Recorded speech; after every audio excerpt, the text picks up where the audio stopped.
Salut chez vous, très chers auditeurs, j'espère que vous allez bien. Alors, pour cette semaine, ce nouvel épisode de podcast, je reçois un invité. Il s'appelle Auguste. Bonsoir Auguste. Bonsoir Karen Matondo. Comment tu vas? Je vais bien, merci, et toi-même? Ouais, ça va, je suis très contente de te recevoir dans mon podcast. Alors, j'ai dit Auguste, mes auditeurs ne te connaissent pas forcément, est-ce que tu peux te présenter s'il te plaît? Alors, bonjour, bonsoir à tous, tout dépend de l'heure à laquelle vous nous écoutez. Je m'appelle Auguste, je suis un enfant de Dieu, serviteur de Dieu dans l'église Rehoboth.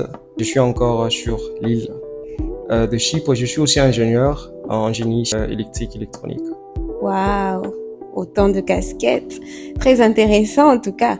Alors, très chers auditeurs, le sujet de notre podcast d'aujourd'hui, c'est comment répondre aux temps de crise de nos vies. En tant que chrétien, en tant qu'enfant de Dieu, il y a beaucoup d'exemples que l'on peut nous donner pour nous consoler lorsqu'on est dans un temps de crise, lorsqu'on passe par des difficultés. Tu peux aller voir un ami, un frère, un pasteur, il va te dire « Ok, la Bible dit ceci, la Bible dit cela ». Mais qu'en est-il de la mise en pratique? Quand il faut passer à l'action par rapport aux encouragements qu'on nous donne. J'ai mal au cœur, j'ai perdu quelqu'un de très cher. On me dit, ok, il faut être fort. Mais qu'en est-il de la mise en pratique?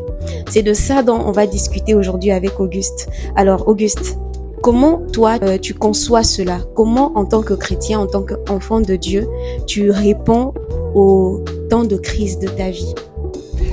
Alors, merci beaucoup pour cette question et j'aimerais, avant de commencer, dire merci pour l'invitation, la confiance. Et donc, en tant que chrétien, en tant qu'enfant de Dieu, il y a beaucoup de manières de répondre à cette question. Il y a vraiment beaucoup de manières de répondre à cette question. Je pense que alors qu'on sera en train de passer ce moment, je vais présenter quelques points qui vont faire office de réponse à cette question. Alors, en tant qu'enfant de Dieu, il y a bien de manières de faire face à des moments de crise, à des moments compliqués. Quand personnellement je vois ce thème, ce sujet qui traite des moments de crise, ça me fait penser un peu à ce que Jésus a dit une fois en donnant la parabole du bâtisseur. Alors Jésus, il présente dans sa parabole deux façons de bâtir. Il présente deux maisons. Il y a une maison qui est bâtie sur du sable et il y a une autre maison qui est bâtie sur le roc. Alors Jésus dit, la tempête est venue pour ces deux maisons. Ces deux maisons ont fait face au même problème. Ces deux maisons ont fait face aux mêmes défis. Ces deux maisons sont passées par des mêmes moments de crise. Mais on peut se rendre compte que la maison qui est tombée, qui a été bâtie sur le roc a été beaucoup plus résistante. Elle a résisté au challenge de la nature. Elle a résisté aux forces naturelles. Alors que la maison qui a été bâtie sur du sable s'est écroulée. La maison n'a pas pu résister. Alors, quand je pense à ce sujet, quand je vois ce sujet, ça me renvoie vraiment cette image-là. Ça me renvoie cette image. Alors, du coup, je serai en train de vraiment parler de ce qui fait à ce qu'il y a une maison qui tient et ce qui fait aussi à ce qu'il y a une autre maison qui ne tient pas dans la même situation, dans les mêmes faits présentés. Ok? Dans la vie, il peut arriver que deux personnes soient en train de passer par la même situation, par le même moment. Mais curieusement, tu te rends compte qu'il y a une personne qui s'en sort plus que l'autre. Il y a une personne qui se relève bien plus vite que l'autre. Il y a une personne qui sort de la situation plus forte que lorsqu'elle y était entrée.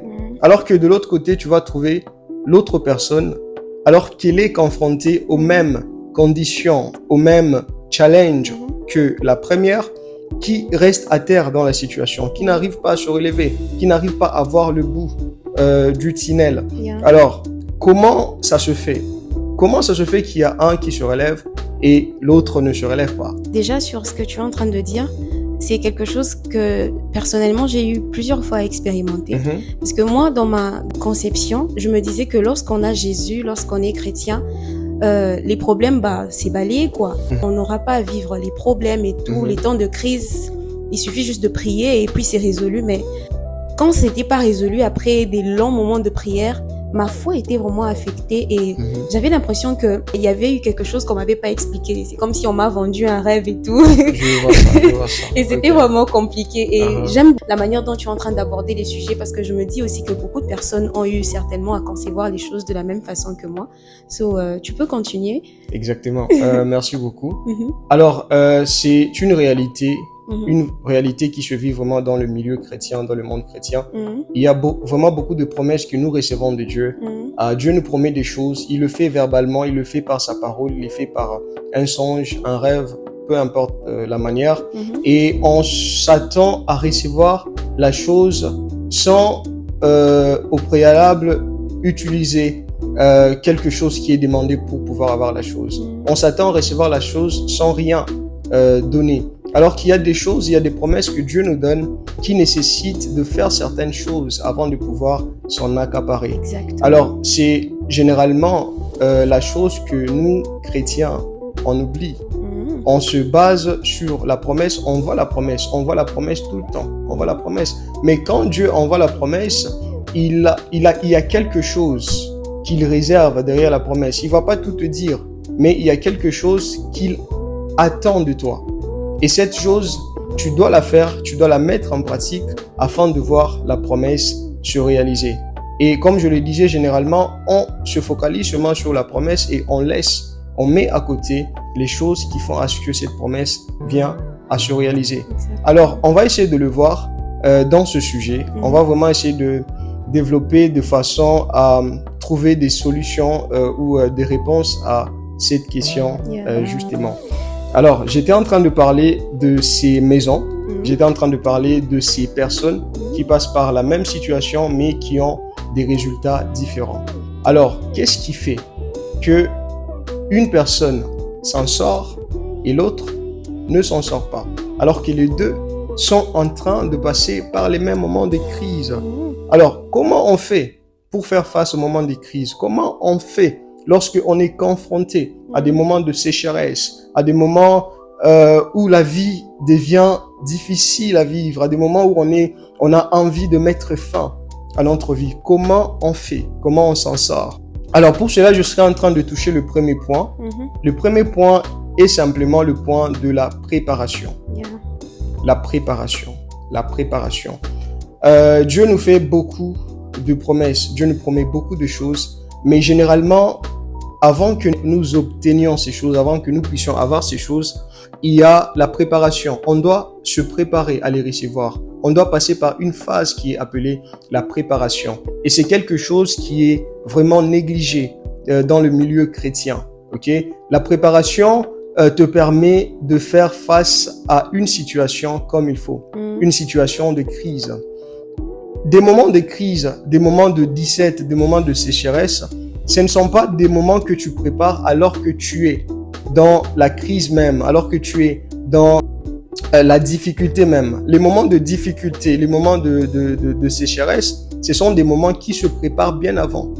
Tu vas pas préparer tes moments de crise alors que tu es déjà dans la crise. Un moment de crise, un moment de sécheresse se prépare bien avant.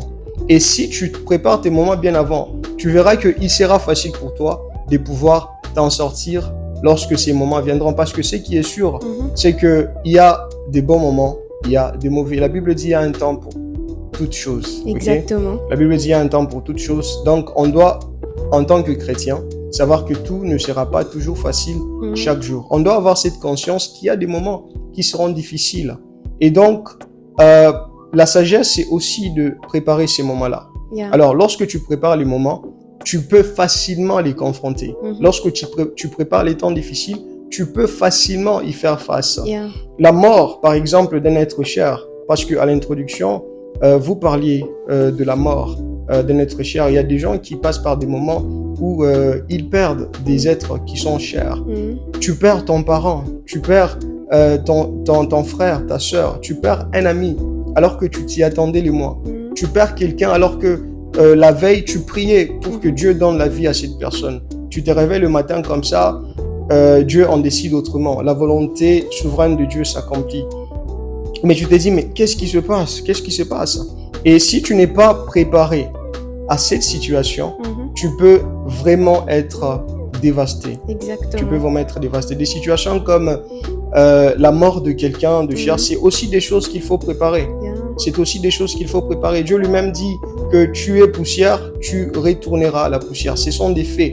Et donc, ayant la connaissance que ce sont des faits, on se doit de préparer ces choses pour pas que l'on soit dévasté lorsque elles arrivent. Il y a des gens qui se jettent du haut de leur bâtiment. Pourquoi? Parce qu'ils viennent de perdre quelqu'un de cher. Et pourquoi ils font ça? Ils n'étaient pas préparés à cela. Ils n'étaient pas préparés à cela. Il y a des gens qui entrent dans des décisions dans lesquelles ils ne pensaient jamais se retrouver. Pourquoi? Parce qu'il y a eu manque de préparation. Il y a des gens qui entrent dans des choses qui sont bizarres, qui touchent aux fétiches. Pourquoi? Parce qu'ils sont des moments de difficulté, des moments de sécheresse, de crise, se sont abattus sur eux de façon soudaine, sans que eux aient à se préparer à cela. Exactement. D'ailleurs, nous étant l'Église épouse du Christ, Jésus nous appelle d'ailleurs à la préparation.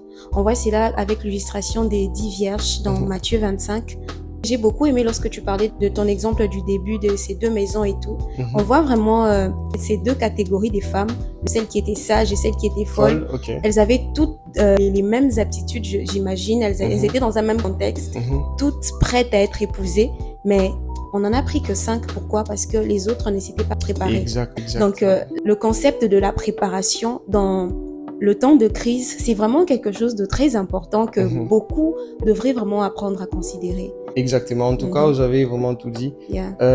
Et je répète encore, les moments de crise ne se préparent pas lorsque on passe par les moments de crise. Les moments de crise devraient se préparer avant qu'ils puissent arriver. C'est là qu'on s'en sort bien. C'est ça qui vient mettre maintenant la différence entre 2 personnes qui passent par les mêmes moments de crise et on voit une qui s'en sort et l'autre qui ne s'en sort pas. Alors, je vais rapidement toucher un récit biblique, une histoire dans la Bible qui vient vraiment soutenir le concept même de la préparation. Alors, je suis dans le livre de la Genèse, le chapitre 41. Et ici, il est l'histoire du souverain d'Égypte. Il est l'histoire de Pharaon. Mais il est aussi l'histoire d'un jeune esclave hébreu du nom de Joseph. Alors, le souverain de l'Égypte, le pharaon, un jour, il est arrivé qu'il ait un rêve énigmatique. Alors, il voit dans son rêve 7 vaches qui sont maigres. Mais le problème était que les 7 vaches qui sont maigres étaient en train de dévorer 7 autres vaches qu'il avait vues. Mais celles-là, elles étaient grasses. Alors, les maigres dévoraient les grasses. Pharaon ne comprenait pas. Il se disait, mais je comprends pas ce songe, je comprends pas ce rêve. Qu'est-ce qu'il veut dire? Comment puis-je faire? Je ne le comprends pas. Je sens que c'est quelque chose d'important. C'est un songe révélateur de quelque chose d'important, mais je ne peux juste pas arriver à expliquer ça, à trouver une réponse, une solution par rapport à ça. C'est là qu'on va lui dire qu'il y a un jeune homme du nom de Joseph qui a le don d'interpréter les rêves. Il a le don d'interpréter les rêves. Alors, le roi, le souverain d'Égypte, le pharaon, il fait appel à Joseph pour qu'il interprète son rêve. Joseph arrive, il essaie d'interpréter le rêve, il donne la signification des 7 vaches qui étaient maigres, il donne la signification aux 7 vaches qui étaient grasses. Alors, les 7 vaches qui étaient maigres symbolisaient les temps difficiles, les temps de sécheresse, les temps des 17, mais il y avait aussi les 7 vaches qui étaient grasses, qui symbolisaient les temps d'abondance, les temps d'abondance. Donc, les temps d'abondance précédaient les temps des 17. les temps du manque. Alors, par ici, on peut voir que dans la vie, il n'y a pas que les bons moments. Il y a aussi des mauvais moments. Quand on passe par des bons moments, il faut savoir préparer les mauvais moments. Alors Joseph, quand il arrive devant Pharaon, il n'explique pas seulement le songe. Mais il donne aussi une solution par rapport à la partie de la sécheresse, par rapport à la partie qui concerne la crise. Il donne une solution en guise de préparation. Avec la sagesse de Dieu, il propose au roi, il propose au Pharaon, il lui dit qu'il est important que l'on établisse quelqu'un de sage, d'intelligent sur le pays, afin qu'il soit le maître de la situation, qu'il gère la situation d'abondance, mais qu'il gère aussi la situation du manque, la situation de la crise. Il dit aussi que on devrait mettre des commissaires dans le pays qui devraient relever de l'impôt sur les récoltes. Alors, les impôts soulevés sur les récoltes devraient servir des produits qui sont mis en stockage pour le temps de disette, le temps de crise. Et donc, lorsque ce temps arrivera, il sera facile de pouvoir nourrir le peuple. On voit ici que Joseph, il ne vient pas seulement expliquer le rêve comme je le disais, mais il donne aussi la solution au rêve, la solution à la situation difficile qui devrait venir. Donc, on voit ici la préparation. Joseph introduit le concept de la préparation. Il s'est préparé. Il a demandé au roi de se préparer par rapport au temps difficile. Et la préparation au temps difficile est arrivée avant que les temps difficiles aient commencé. Et on peut voir que quand ces temps difficiles sont venus, quand la famine a touché tout le monde, les Égyptiens étaient à l'abri. Pourquoi? Parce qu'ils ont su préparer. Ils ont préparé les temps difficiles. Okay? Et donc, ceci vient vraiment appuyer l'idée que on ne devrait pas se laisser surprendre par les moments difficiles. On devrait les contrôler. Et comment on les contrôle? C'est en se préparant. En se préparant avant que ces moments n'arrivent. Et donc, comment faire encore pour faire face aux moments de crise? En tant que chrétien, il y a un autre point qui concerne la connaissance. Alors, la connaissance est vraiment quelque chose de très important pour nous chrétiens. On doit connaître Dieu. J'aime quelque chose qui est dit par une des chantres de mon pays, le Congo, la RDC, la servante de Dieu, Maman Nadège Mbouma, qui est femme du pasteur Atom Mbouma. Alors, dans une de ses chansons, elle dit que ma louange ne dépend pas de ce que je ressens, de ce que je sens, mais elle dépend de ce que je sais. Alors, ce que tu sais t'épargnera de la mort, t'épargnera de tomber lorsque tu seras dans des temps difficiles. Qu'est-ce qu'il faut faire encore lorsque on passe par des moments difficiles? Au-delà de la préparation, il y a la connaissance de Dieu, la connaissance de la parole de Dieu, la connaissance de ce que Dieu t'a promis. Exact. Dieu a promis à Abraham, il lui a dit qu'il ferait de lui un père pour les nations. Il a dit qu'il ferait de lui une multitude de nations. Mais Abraham, il avait la connaissance. Il avait la connaissance. Sa foi était basée sur la connaissance qu'il avait de la promesse de Dieu. Et c'est comme ça qu'il a pu tenir. C'est comme ça qu'il a pu être le père de la foi que l'on connaît aujourd'hui. La connaissance, elle est très importante. La connaissance, elle te permettra de faire face dans des moments difficiles. Et quand tu passes par des moments difficiles, il est important de t'appuyer sur ta connaissance plutôt que de t'appuyer sur ce que tu ressens dans les moments. Exactement. De t'appuyer sur les émotions. Car les émotions sont changeantes. Alors que la connaissance de la volonté de Dieu pour nos vies, la connaissance de la parole de Dieu, elle ne change pas. Jésus est en train de dire que tout pourrait passer. Tout peut passer, mais aucun iota de la lettre de la parole ne pourrait passer. Ça veut dire que la parole de Dieu, c'est un élément fiable sur lequel on peut se reposer dans des moments de crise. Alors, dans des moments de crise, chers frères et sœurs, ne te repose pas sur ce que tu ressens, sur ce qui se passe dans ton corps en ce moment-là, sur ce qui se passe dans tes pensées en ce moment-là, mais repose-toi sur ce que tu sais de qui Dieu est. Repose-toi sur la chose qui ne change pas, la chose qui reste constante, la chose qui demeure, qui est là. Et cette chose, c'est la connaissance de Dieu. La connaissance que tu reçois par la visitation de Dieu, la connaissance que tu reçois par les révélations de Dieu à toi, la connaissance que tu reçois par les expériences que tu as connues avec Dieu. Et donc, pour appuyer ceci, un peu comme je l'ai fait avec le point qui concernait la préparation, je vais parler de l'histoire de Job. Job, c'est quelqu'un qui est vraiment passé par des temps difficiles. C'est quelqu'un qui est vraiment passé par des moments difficiles. J'imagine, j'essaie de me mettre dans la peau de Job. Quelqu'un de très important, de très riche.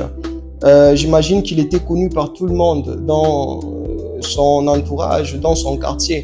J'imagine que tout le monde, quand tout le monde le saluait, et c'était avec respect, avec honneur. Mais du jour au lendemain, les choses ont changé. La personne qui était riche ne l'était plus. La personne qui possédait des choses n'en possédait plus. La personne qui possédait des enfants n'en avait plus. Job était resté dans une situation de crise. Il s'est retrouvé dans une situation compliquée. Et je pense que ce qui a aidé Job, qui lui a permis de tenir jusqu'à la fin, qui lui a permis de ne pas maudire Dieu même quand sa femme venait et l'incitait à le faire, c'est le fait qu'il avait la connaissance de Dieu. C'est le fait qu'il savait que tout ce qu'il avait, il avait reçu de Dieu. C'est le fait qu'il savait que je suis passé par des choses avec Dieu. J'ai eu des expériences avec Dieu. Le Dieu qui m'a secouru une fois, il va encore me secourir. Il dit, je sais que mon Rédempteur est vivant. Je sais que mon Rédempteur est vivant. Job avait connu Dieu dans la dimension du Rédempteur. Il savait que Dieu était son Rédempteur. Il le savait dans son cœur. Et tout ce par quoi il passait n'a pas pu enlever cette connaissance de son cœur. Tout ce par quoi il passait n'a pas pu enlever ce fait de son cœur. Alors, dans des moments où il était submergé dans la peine, dans des moments où rien n'allait dans sa vie, où il désirait même la mort, il se plaignait, Job se plaignait, il voulait comprendre ce qui lui arrivait. Mais il y avait quelque chose au fond de lui. Quelque chose au fond de lui. Et la chose, c'est que Job savait que son Rédempteur se lèverait en dernier. La connaissance de Dieu, la connaissance de qui Dieu est pour toi, te permettra de tenir dans les moments compliqués. Elle te permettra de passer par les eaux, de passer par le feu, de passer par des choses compliquées qui abattraient beaucoup de gens. Et parce que tu as la connaissance de Dieu, tu vas rester debout et tu vas faire face à cette situation, à ces moments de crise. Et donc voilà, c'était le deuxième point sur comment faire face à une situation de crise quand on y est confronté en tant que chrétien. Et donc, le troisième point va être basé sur quelque chose que j'ai entendu une fois. J'étais en train de suivre une sorte de reportage sur Arte et il y avait un homme savant qui disait que la vie, en fait, c'est constitué de la naissance, des souffrances et de la mort. La naissance, la souffrance et la mort. Mais il n'y a pas que ça à la vie. Il y a aussi les moments de bonheur, les moments de joie, les moments de paix, le moment où tu te réjouis, où tu es content. Il y a aussi ces moments dans la vie. Et si la vie n'était constituée que des moments compliqués, des moments de manque de bonheur, des moments de 17, personne ne vivrait. Tout le monde se donnerait la mort. Personne ne vivrait. Ce qui fait à ce que nous puissions avoir le goût à la vie, c'est aussi les bons moments que nous passons. C'est aussi le bonheur que nous pouvons ressentir de temps en temps. C'est aussi la présence de Dieu qui nous apporte cette paix. Surtout ça, oui. La présence de Dieu qui nous apporte cette paix que le monde ne peut pas expliquer, que le monde ne peut pas donner. Alors, s'il n'y avait pas le bonheur, s'il n'y avait pas la joie, s'il n'y avait pas les bons moments, tout le monde, sans exception, se donnerait la mort. Parce que, pourquoi vivre si tout ce que tu fais, ce n'est que souffrir? Alors, ceci nous renvoie à quelque chose. Nous renvoie au fait de savoir. C'est un peu aussi dans le même sens que la connaissance, ok? Nous renvoie dans le fait de savoir que dans la vie, il y a des réalités. Il y a des réalités qui sont immuables, qui sont inchangeables. Ça veut dire que la vie est faite des hauts et des bas. La vie est faite des bons moments et des mauvais moments. Et tu dois savoir ça. Tu dois savoir ça. Savoir ceci, être conscient de ça, te permettra de faire face aux moments difficiles. Parce que quand tu seras en train de passer par ce moment, tu te diras, je sais que ce n'est que périodique. Je sais que ce n'est que momentané. Je sais qu'il y a l'hiver, il y a l'automne, il y a l'été, il y a le printemps. Je sais que ces moments difficiles ne resteront pas pour toujours. Et c'est le mindset que nous devons avoir en tant qu'hommes, mais aussi en tant qu'enfants de Dieu.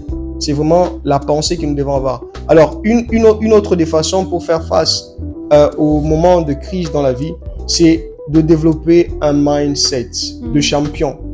Un mindset de quelqu'un qui ne se laisse pas battre facilement. Un mindset de quelqu'un qui peut se battre jusqu'au bout. De quelqu'un qui garde l'espoir, qui ne perd pas l'espoir facilement. Et vraiment, ça, c'est aussi important. Et cela, le mindset, tu l'as du fait que tu as la conscience des réalités de la vie. Tu as la conscience des réalités de la nature. Tu as la conscience des réalités des moments de la vie.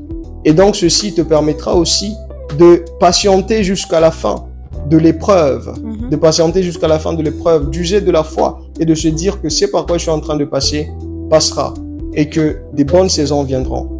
Dans le monde, on dit, après la pluie vient le beau temps. Et donc, c'est vraiment des choses qui se voient dans la vie, dans toutes les sphères, dans tous les aspects. Donc, voilà les quelques points que je pouvais partager sur comment faire face au moment de crise. Oh, merci énormément pour ces points. J'ai retenu la préparation, la connaissance de son identité, de qui nous sommes en Dieu en tout cas. Exactement. Et j'aimerais aussi rajouter une petite chose. Lorsque nous lisons dans Actes des Apôtres, le chapitre 4, l'histoire de Jean et Pierre, lorsqu'on les avait arrêtés et tout. Et j'aime beaucoup lorsque tu parlais, j'ai pris cet exemple lorsque tu as parlé du mindset et tout. Après, quand les ait frappés et tout, la Bible explique qu'ils sont rentrés vers leurs amis et tout. Et ils ont prié, ils ont dit à Dieu, Seigneur, accorde-nous encore d'annoncer l'évangile avec force. Moi, je me dis, comment ça se fait après qu'on m'ait frappé, après qu'on m'ait arrêté, mais je rentre encore et j'ai encore cette soif-là de servir Dieu. Donc, en tant qu'enfant de Dieu, on doit savoir que le fait de, comme j'avais dit au départ, le fait de venir à Christ ne nous exempte pas de souffrir. Exactement. Christ lui-même, il a souffert. Exactement. Il nous a donné l'exemple. Je ne comprendrais pas pourquoi, en tant que chrétien, on ne voudrait pas accepter passer par le temps de crise ou que lorsqu'on se retrouve dans un moment de crise, on commence à trouver des excuses pour rentrer vers le monde. Donc, voilà. C'est un peu ce que je voudrais ajouter. Je ne sais pas si tu as quelque chose d'autre ou un dernier conseil que tu aimerais donner à une personne qui est très tenté parce qu'il se retrouve dans un temps de crise, de difficulté, à choisir les solutions faciles, rentrer vers le monde par exemple, ou vivre dans des compromis. Qu'est-ce que tu dirais à cette personne? Je dirais à la personne, là je suis en train de parler surtout dans un cadre chrétien. Si tu es chrétien en tout cas, si tu es un vrai chrétien, un vrai enfant de Dieu, tu dois savoir que Jésus nous a fait la promesse d'être toujours avec nous. Il dit que je suis Emmanuel, ce qui veut dire Dieu parmi vous. Il dit que je ne vais pas vous laisser orphelin. Je serai avec vous jusqu'à la fin des temps. Je serai avec vous. Alors c'est une réalité que nous devons avoir, appréhender, comprendre en tant qu'enfant de Dieu. C'est que on ne passe pas seul par le feu. Ok? Dans le feu, la fournaise ardente, il n'y avait pas que les personnes qui étaient jetées. Il y avait une autre personne qui s'est ajoutée à ces personnes. Quand nous passons par des moments difficiles, on n'est pas seul. On a Dieu. Dieu a fait la promesse qu'il serait avec nous. Et c'est ça qui vient nous rassurer. C'est ça qui vient nous rassurer. Alors, toi qui peux être en train de passer par des moments difficiles, toi qui es chrétien et tu passes par des moments difficiles, sache que Dieu est avec toi. Dieu est avec toi. Sois conscient de ça. Cette conscience rapprochera Dieu encore plus. Yes. La parole de Dieu est en train de dire dans Philippiens 4, le verset 6, du verset 6 au verset 7, la parole de Dieu est en train de dire de ne s'inquiéter de rien. La parole de Dieu dit ne vous inquiétez de rien. En toute chose, faites connaître vos besoins à Dieu. Et faites-le par des prières, des supplications, des actions de grâce.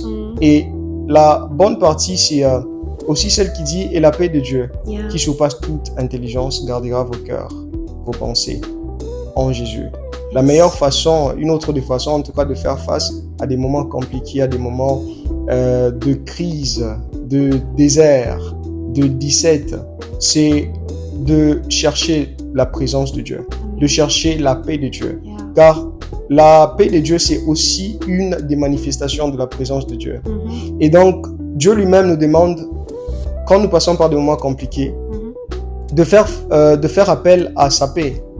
La paix de Dieu vient te faire sentir que tu n'es pas dans un moment compliqué, alors même que tu y es. Alors même que tu es au fond du moment. La paix de Dieu, quand tu l'as, tu as l'impression que tu es dans le moment, mais tu n'y es pas en même temps. C'est comme si Dieu te sortait du moment. Dieu te sortait de la circonstance. Pourquoi? Parce qu'il y a sa paix. Et sa paix vient couvrir, vient t'épargner de passer par ces choses. Alors, je dirais que la paix de Dieu, c'est vraiment important quand on est chrétien et qu'on passe par des moments compliqués. Et c'est même cette paix qui viendra nous faire à ce que nous puissions rester dans le moment, tout en sachant que ce n'est que momentané. Ça nous permettra de tenir dans le moment et de ne pas nous compromettre et de chercher des voies tortueuses. Voilà. Et la dernière chose que j'aimerais aussi rappeler à nos auditeurs, c'est que la Bible déclare « Là où est ton cœur, c'est là où sera ton trésor ». Donc, aussi longtemps que tu seras en train de placer ton cœur ou, comme on aime le dire, tes organes sur les choses du monde, tu ne parviendras pas à affronter de manière spirituelle ou selon que Dieu le voudrait les temps difficiles de ta vie. Mais quand tu gardes la pensée vers les choses d'en haut, vers ton Créateur, tu verras que peu importe ce qui va se passer, tu auras un mindset beaucoup plus différent et un esprit beaucoup plus supérieur de pouvoir dépasser les temps de crise. Exactement. Alors, encore une fois, merci beaucoup Auguste d'avoir répondu à mon invitation. Merci à vous, Karen. Alors, très chers auditeurs, j'espère vraiment que vous serez bénis par ce temps de partage. C'est ici que s'arrête notre épisode. Pour ma part, je vous dis au revoir et à très bientôt pour un nouveau numéro. Au revoir.